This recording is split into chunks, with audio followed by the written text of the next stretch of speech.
What if the pain you're avoiding is the very thing trying to set you free? Not to punish you, not to break you, but to open you. We've all had moments that brought us to our knees. Moments that made us question everything, our worth, our path, even our purpose. But here's what no one tells you. Sometimes the breakdown is the beginning of the breakthrough. There's a story of a monk who lost his home in a storm. The temple he loved gone. The scriptures he studied swept away. At first he wept, but standing in the ruins he noticed something. For the first time he could see the stars at night. No roof, no walls, just the vastness of the sky and a strange feeling of peace. Suffering is not a detour. It's part of the path, not because life is cruel, but because the soul grows stronger in the fire it learns to endure. This video is not about avoiding pain. It's about transforming it. And it begins with a single truth.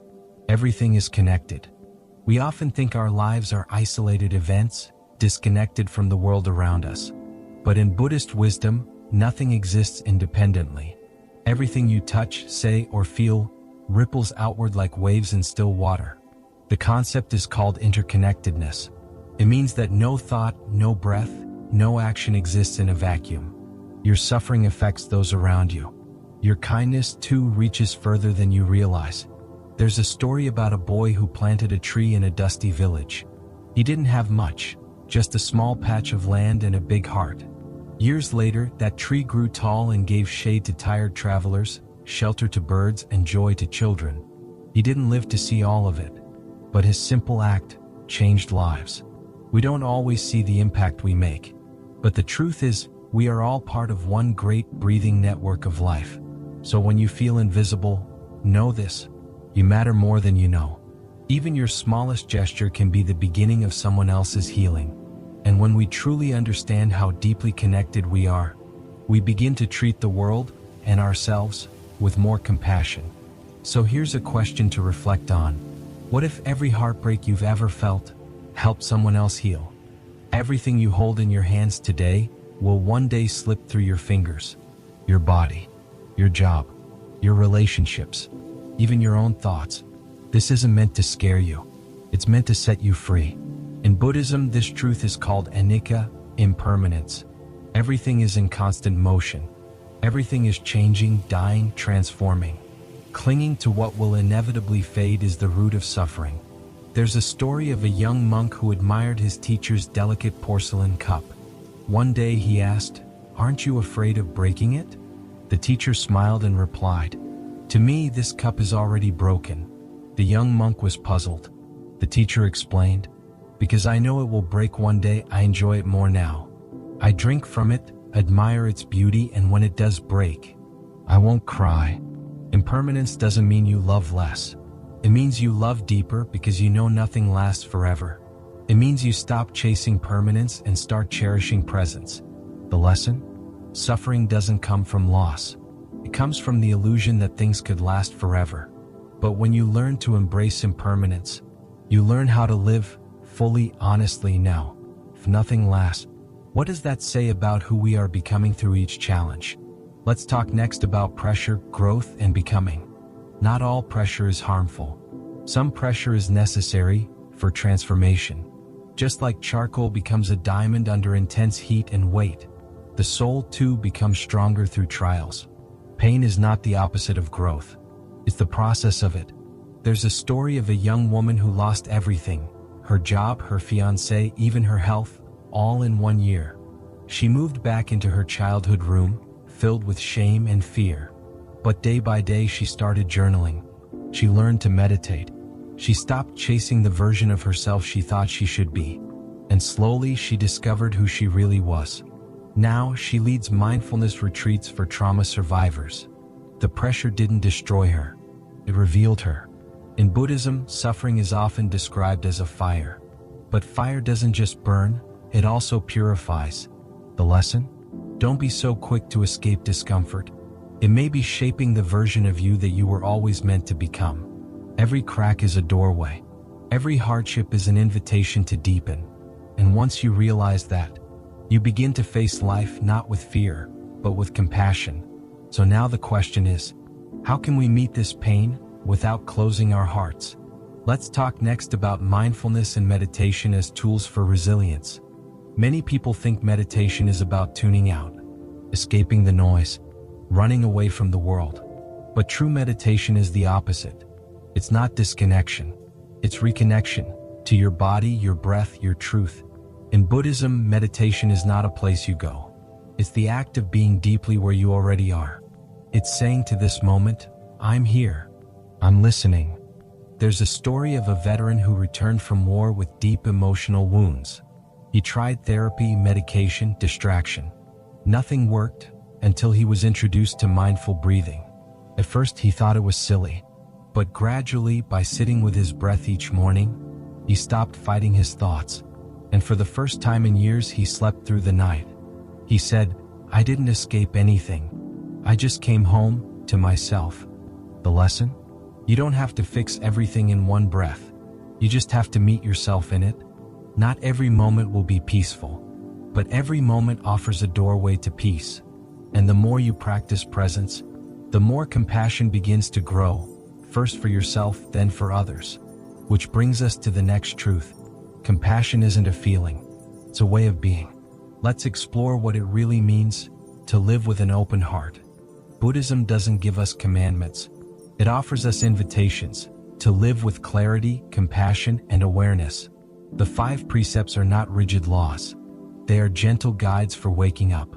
And like any invitation, you're free to accept or to explore slowly. The precepts are simple. Do not kill. Do not steal. Do not engage in sexual misconduct. Do not lie. Do not intoxicate the mind. They are not about being good in a moral sense. They're about creating the conditions for peace, inside you and around you. There's a story of a man who struggled with addiction for years.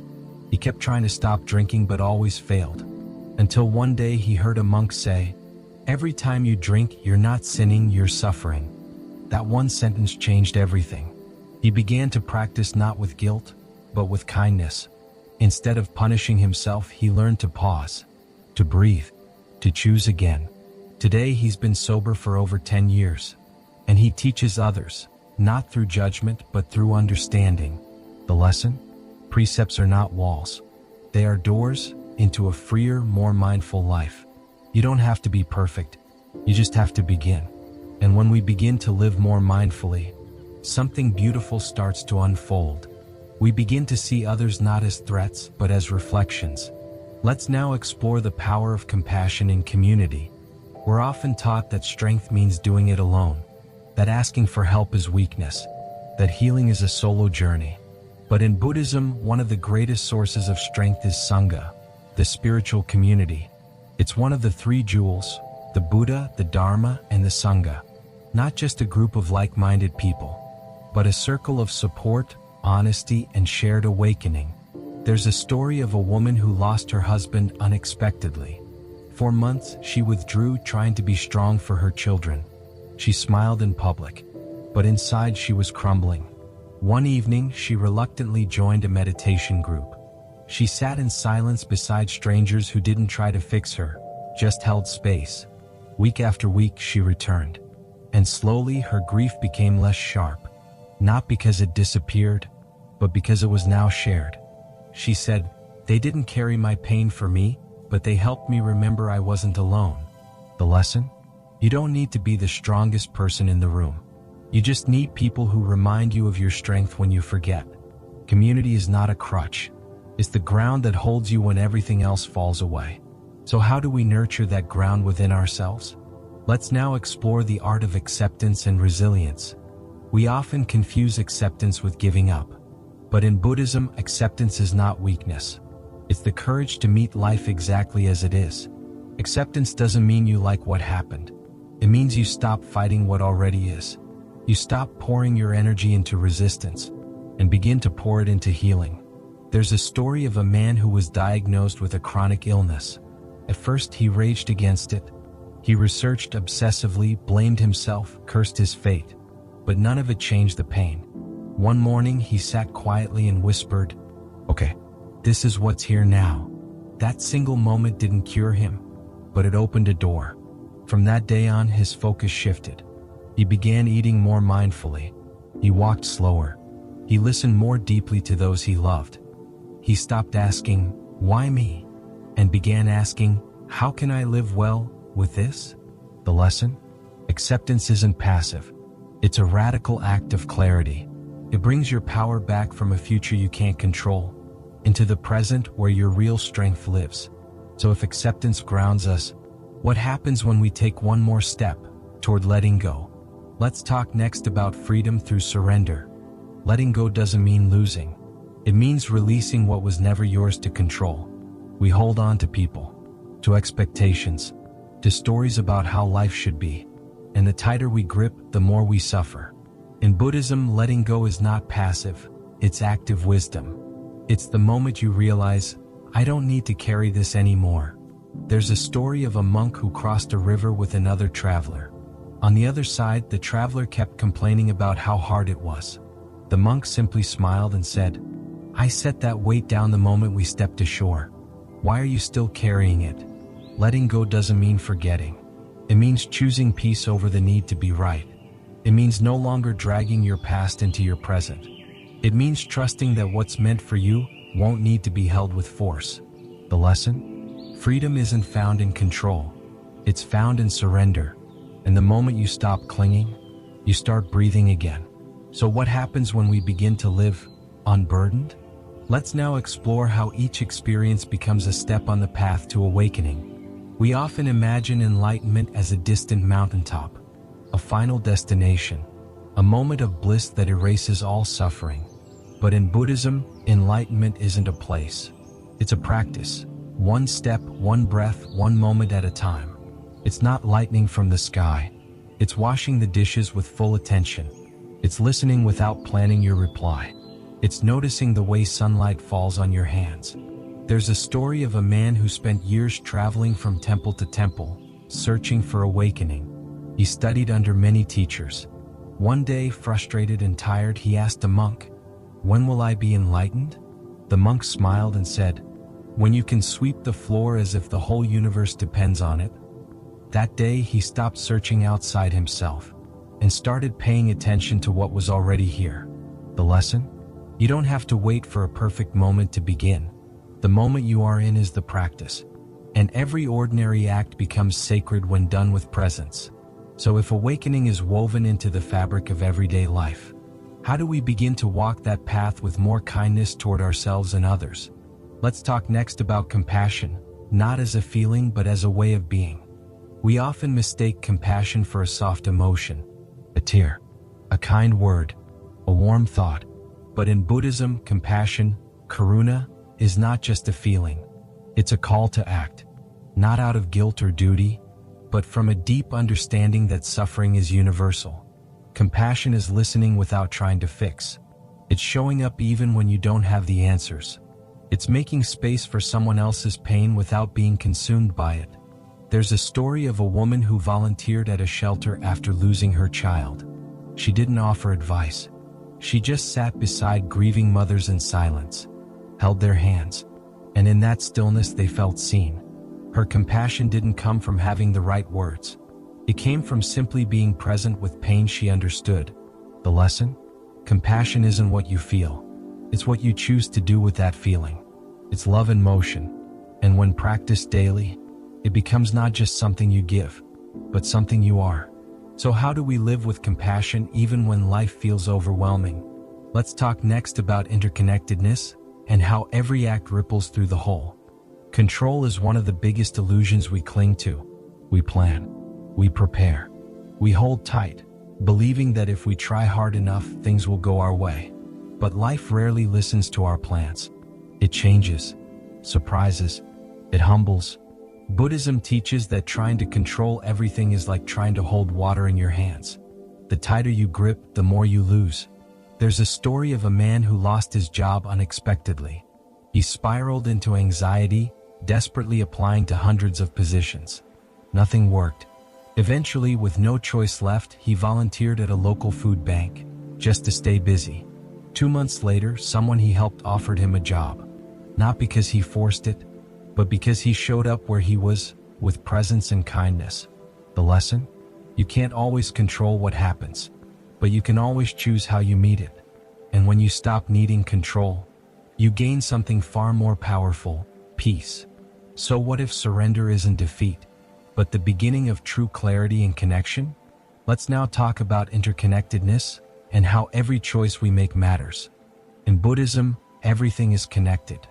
Nothing exists in isolation. Your actions, your thoughts, even your silence, they ripple outward like stones in still water. This is the truth of interconnectedness. It's not just a spiritual idea. It's an invitation to take responsibility for the energy we bring into the world. A woman once began picking up plastic on her morning walks, just one piece at a time. At first, people stared. Then a neighbor joined her. Then her daughter. Eventually, the whole block organized cleanup days. One action led to a wave of change. She said, "I used to think I was too small to make a difference. Now I know that small is how change begins." The lesson? Interconnectedness isn't just comfort. It's a call to live consciously. What you do matters, because what you do touches everything. So if our smallest acts ripple across the web of life, how do we train ourselves to move through the world with deeper awareness and care? Let's now talk about mindfulness, not just as meditation but as a way of being in every step. Mindfulness is often mistaken for always feeling peaceful. But real mindfulness isn't about being calm all the time. It's about being clear. Clarity means you see what's truly there. Not what you want to see, not what you fear, but what is. Sometimes mindfulness means sitting with rage. Sometimes it means noticing your anxiety without running from it.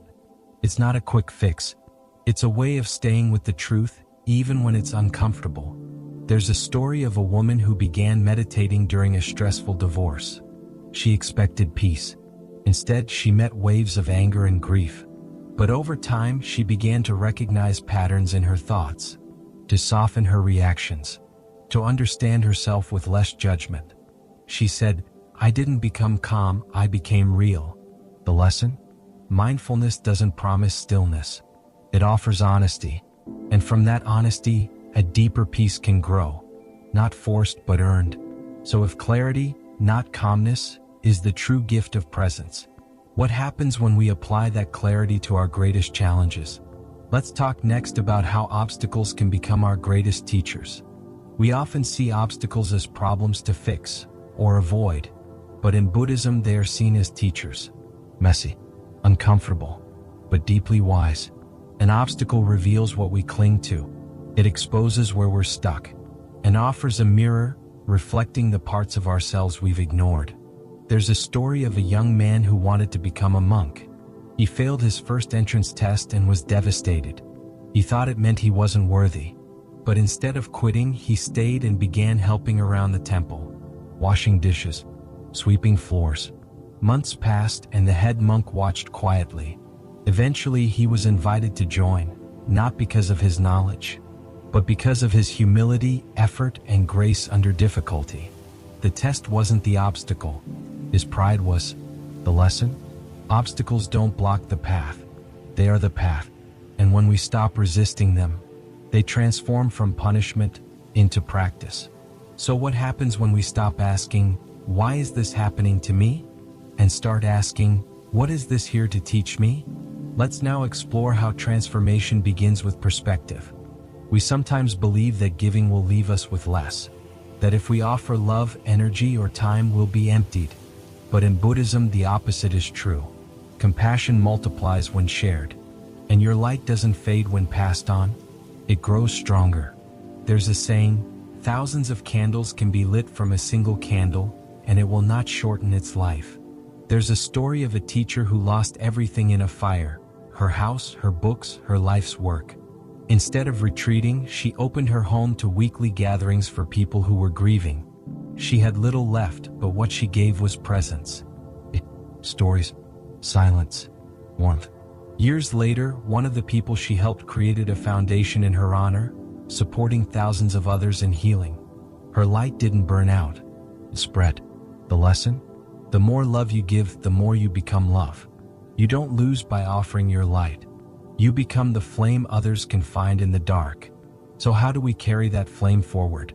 Even when the world feels heavy, let's close with a reflection on how living mindfully becomes an offering to the world itself.